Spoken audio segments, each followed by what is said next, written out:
Hello, everyone, and welcome to the Happiness Journey with Dr. Dan podcast, where every journey is worth living. My name is Dr. Dan, and I'm your host for today's episode. I'm a bilingual neurolinguistic programming and cognitive behavior psychotherapist specializing in anger management issues, both court-appointed and private, marriage counseling using the EFT method, dissociative disorders, narcissistic personality disorders, depression, anxiety, dream analysis, and also provide life, business, and retirement coaching support. I provide individual one-on-one sessions in both French and English, and also do group settings. If you need any assistance, reach out to DMB Therapy and Coaching Services at 301-325-1550, and our website can be found on drdanamzallag.com. Today, I'm very excited to have for our first episode of season 19, a very special guest and author of his memoir, Teetering, sharing his lifelong journey to finding balance when dealing with bipolar disorder, Mr. Steven Wilson. And just like every of my past episode, I will leave it up to the guests to properly introduce themselves, as no one can do a better job. Steve, the floor is yours. Hi, thanks, Dan. My name is Steve Wilson. I'm 75 years old. I live in Scottsdale, Arizona, after spending 60 years in Ohio. I have been married for 51 years. I have 3 daughters, 2 granddaughters, and I retired from the custom clothing business in 2019. In 1978, I was diagnosed with bipolar disorder, and I've been on that journey for the last 50 years. Wow, Steve. Well, thank you so much for being a part of the podcast and sharing your journey with us and to all of our millions of listeners that we have out there on the happiness journey. So what really prompted you to be able to go and get diagnosed? Did you find something different about yourself? Did you feel kind of like a roller coaster of emotions that you were dealing with on a day-to-day basis that prompted you to be able to seek the assistance of a mental health practitioner? Well, to answer that question completely, we have to turn back to the year 1958, when I was 9 years old. I went to a local movie theater, went into the restroom and got grabbed by a guy and was raped. Oh, okay. And didn't tell anybody for over 30 years. Didn't really know why it happened. I didn't know how it happened. I didn't know it could happen. And so I dealt with it all on my own. Okay. Nobody knew. I knew nothing. I'm 9 years old at the time. I knew nothing about psychiatrists or psychologists. So I went through high school feeling bad. Now, you got to realize bipolar comes and goes in waves. It's not there all the time. So luckily enough, I had a cycle that was kind of like real down and depressed and feeling like I was the lowest person in the world. Nobody loved me. I had loved nobody. I didn't want to study. I didn't want to do anything but watch television. Okay. And I hit the bottom of the barrel right after college. I became suicidal, although I never tried. And I was kind of lucky. I spent, let's see, in about 1971, I was at a barbecue at my folks' house, and I got in a fight with my father, and I wound up in a mental institution in Columbus. I was there for 3 weeks, and that was 1971 or 72. They had diagnosed me as chronically depressed. They tried some medications because there weren't very many medications back then, and none of them worked. And I continued to be bad, and I lost jobs. I couldn't stand working at jobs. Everything went wrong. And then in 1978, my psychiatrist came into one of my appointments and said, Steve, I think I misdiagnosed you. You are bipolar. I didn't know at the time, but it was the biggest break of my life because he then prescribed lithium. Oh, okay. And lithium turned things around. And I'm not saying I was completely okay, but I was 50% there. No more suicidal ideations. The physical pain from having bipolar, because it isn't just a mind game, it's a body game too. And went away. The thing that stayed the most were the tremendous ruminations. My mind was just out of control with recurring thoughts. Not all the time again, but enough to really make me nuts. I see.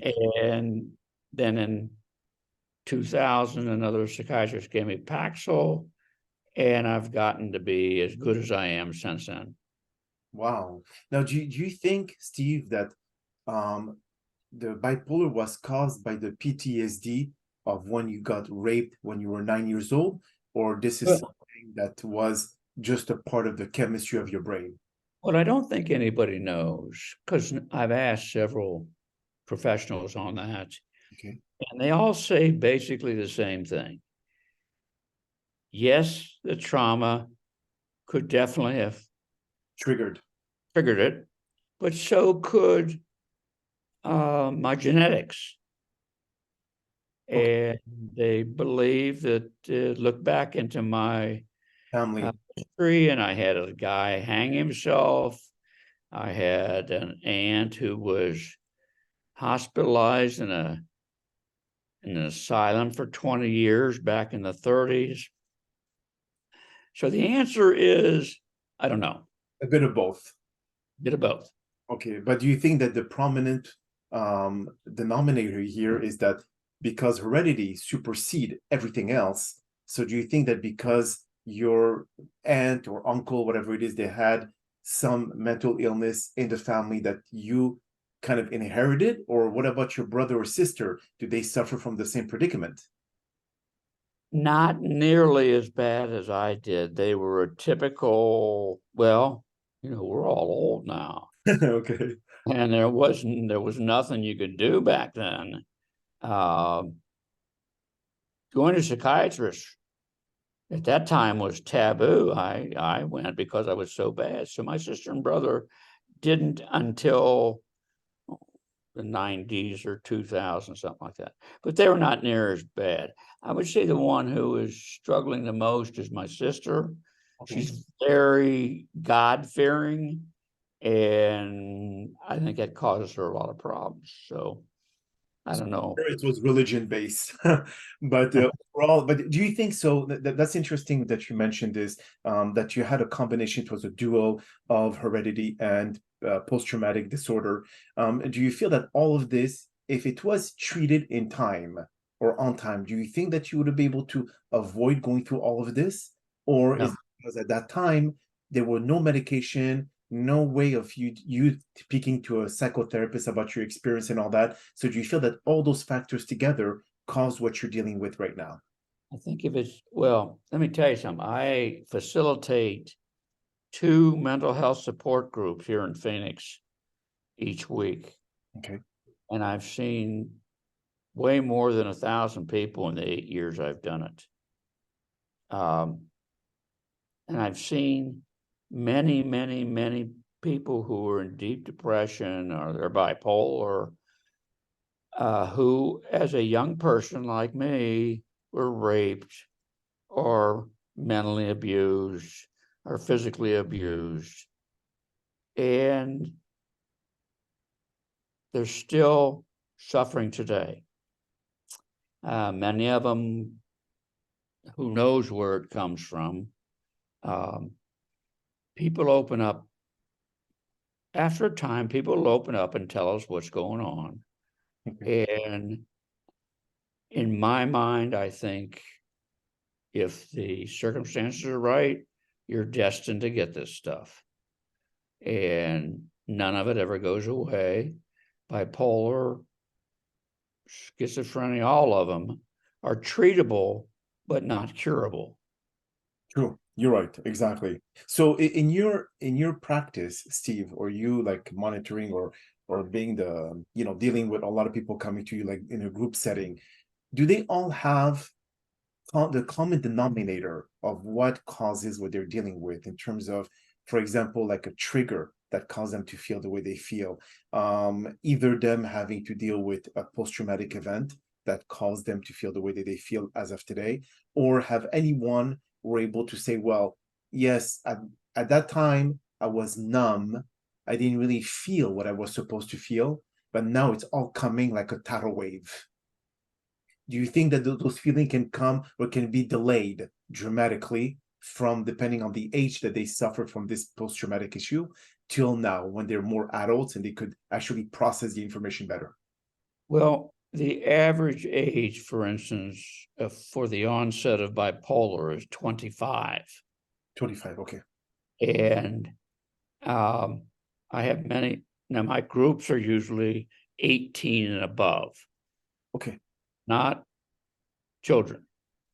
I still think, and always will think, that the major causation of mental illness is post-traumatic stress disorder. Correct. From beatings, parents. Well, I had one parent, the young man was in terrible depression. Come to find out that if he did anything wrong when he was a kid, his father would tie him to a post in the basement and burn him with cigarettes.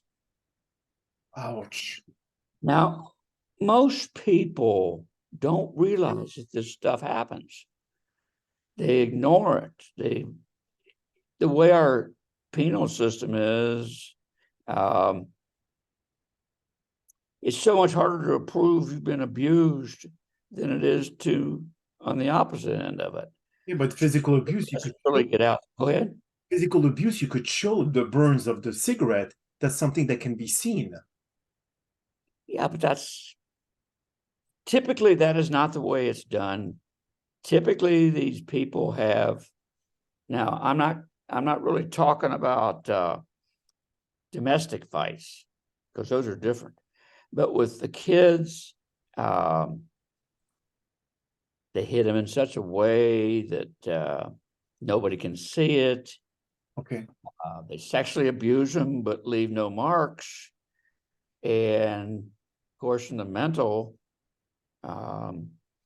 they just beat them down by yelling at them, telling them they're worthless. I had a couple people who were locked in closets. Oh, wow. And it is unbelievable how bad this epidemic is with abuse at all ages. True. You hear every once in a while of a man raping a 2-year-old. Oh, yeah. No, it goes on. But in the whole package of it, most people are stigmatized against mental illness. They may every once in a while hear about something horrific. But if you ask, and if I go to them and now I've done all this, I'm far beyond it, but say you're a 25-year-old guy who just went into a deep depression or bipolar, and he has a couple buddies or his family, and he tells them what's going on, more than likely they're going to say, well, you come from a good family. You have plenty of money. Why the hell do you feel this way? Go for a walk. And all that does is make the person suffering suffer more. That's correct. Yeah, so it also makes them feel like they should not be open about their illness because they're being judged because of the way that they feel right now. So, and that actually brings me to a point where in your groups, those who are 18 and above, do you ever come across cases where the kids or the young adults inflict themselves pain or burn or whatever it is because they feel less, they feel like dirt, they feel like, they don't have enough self-esteem to be able to, and then they accuse their environment of inflicting those kind of pain upon them. Excuse me, I have that every once in a while. In fact, at one time when I was still living in Ohio, I got a real interest in teenage depression. And because of my background with what I'd gone through, I became a part-time speaker to high school classes around Central Ohio. And a few times, not a lot, but when the kids got the guts to come up and say something to me. For instance, I had this one day I talked to 7 classes in one day. And I think about the last class, a girl came up to me and said, "Mr. Wilson," and she was the top student in the class. She was one of the best athletes. She was one of the best looking. She had everything going for her. And she says, "Mr. Wilson, I'm drowning. Everybody is beating me up to be the best. That my parents won't leave me alone. They just say, you got to get into the best university." And she says, "I don't know what to do. I want to die if this stuff doesn't happen or quit happening." And there's nothing I could do for her but tell her about all the help that's out there. And then I never saw her again. So that's just beginning. I had a couple more who said similar stories. And it's an epidemic of 20% of the Americans and everybody else, British, whatever, all around the world, 20% suffer from some kind of mental illness. And okay, so let me ask you, Steve, in those 20%, because if let's say we look at those that actually do get help and do assistance, now those 20% that you're talking about are the ones that are hiding because of the stigma? Right. Okay, so overall, what would be the total number that those that are, I would say, dealing with a psychotherapist or a psychiatrist, and those who are hiding? Would you say at least half of the population or 40% may deal with mental illness? I don't know what that would be, but I do know that if 20% of the people in the United States are mentally having problems, that 20% is 60 million. Yes. And that is pretty normal throughout the world. So you add on the top of it a guy who is just down in the dumps because a lady broke up with him. That doesn't count because in a couple of weeks he'll be over it. Yeah. It's got to be an extended depression that we're talking about. So I don't know how many are out there just dealing with something, but they won't tell anybody. It's got to be very high. It's got to be at least another 10%. Or at least, yes. But you were mentioning in the beginning of our conversation, Steve, you were mentioning about the cycles of bipolar, because what differentiated you from chronic depression and then the doctor realizing that they misdiagnosed you to being bipolar?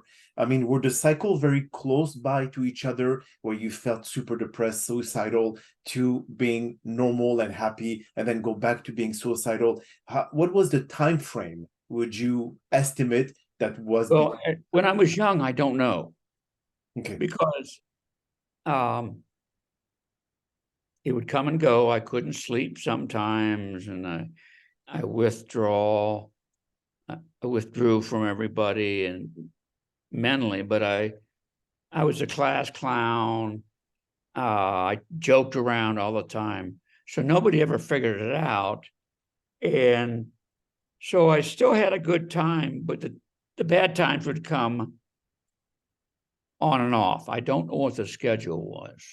Okay, but were they long time? I mean, when you were feeling depressed or sad or suicidal, are we talking about just a week, a month, a year? What we're talking about here? My cycle, if I had to guess, was probably 6 months. 6 months. Okay, so 6 months of feeling suicidal, you mean?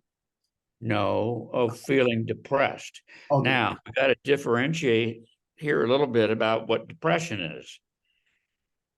True depression is so far down deep in the gutter that I can't explain it to you. Nobody that I know of ever understands how badly I felt when I tell them. They can't grasp it. Their mind won't let them. So they just don't know. And as I recall, thinking back 50 years when I was younger, the suicidal thoughts didn't come that much. It was a deep depression, Mhm. a feeling of worthlessness. I see. Everybody's cycle is different. No, We have that's some who cycle every 2 weeks. oh wow, okay. But now let me ask you, this is maybe a question that's going to be challenging to answer. Um, if we look at the 1950s cases of depression versus to what we see today in 2023, the cause of depression may differ because of the environment that we live in and because of societal pressures that we are feeling, such as comparing ourselves to those who succeeded in social media.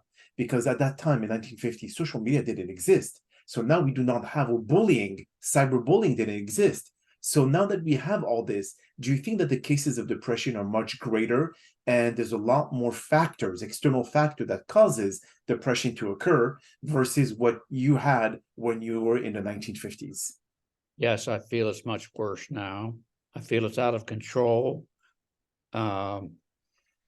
You're exactly right about the internet. It's one of the worst things that ever has come along. I know it has a lot of good things, but for anybody who's attacked, could you imagine somebody writing on Facebook and sending it out to you and everybody else that you are so worthless that you should kill yourself? That stuff goes on all the time. Mhm. Back when I was a kid,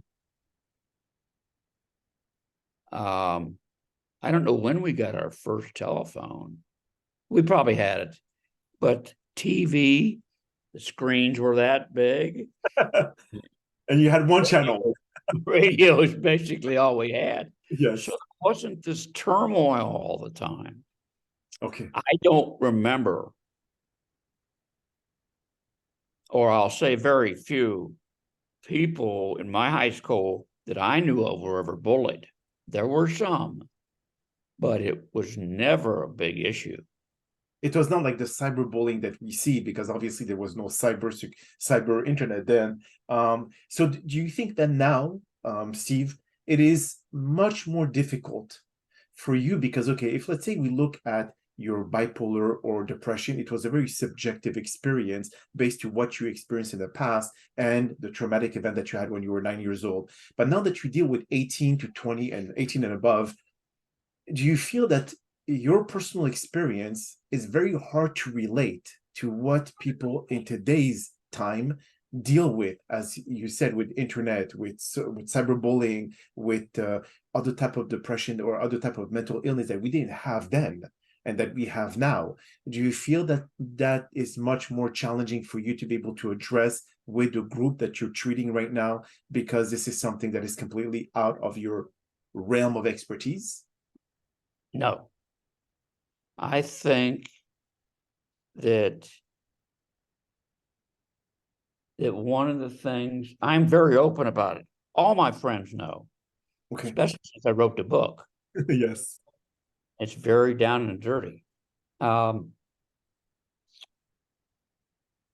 I think that for me, it's what I want to do is keep the information going about bipolar. I'm not afraid to say, hey, I was all screwed up back in the 70s. Doesn't make any difference. And I also think that going around this country of ours, and I hear it all the time, and people in my group say it, boy, I'm suffering. I wish I was so-and-so. He's got the perfect life.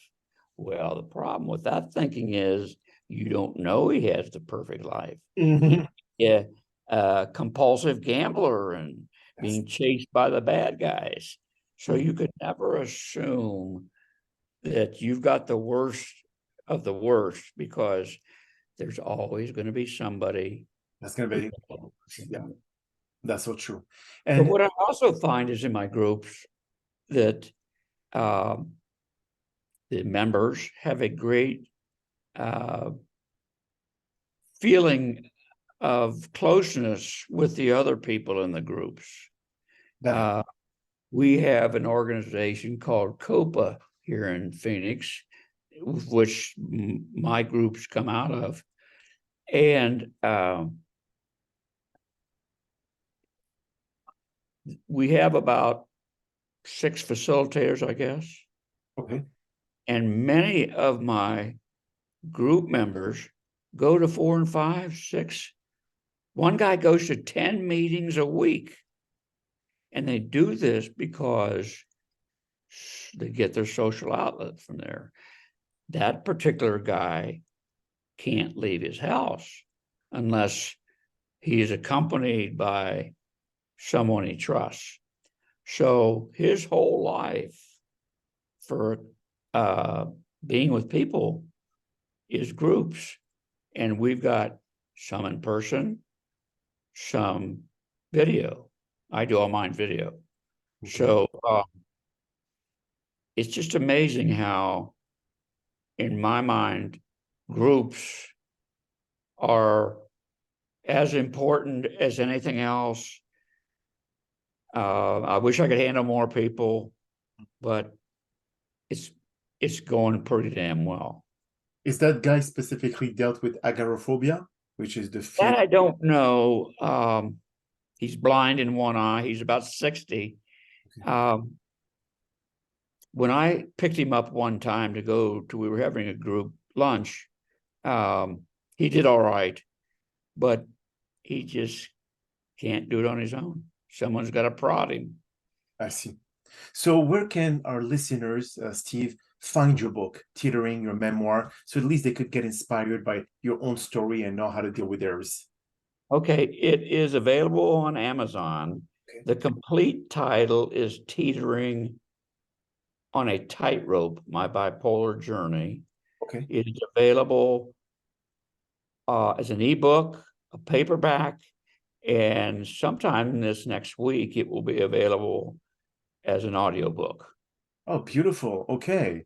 And beside Amazon, can they go and get in another platform or on your own website, for example?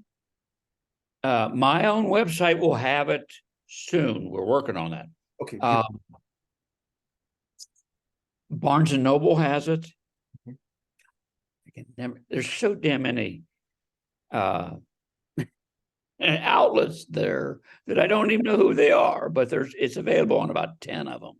Oh, beautiful, beautiful. Well, Mr. Wilson, that is all the time that we have for today's podcast.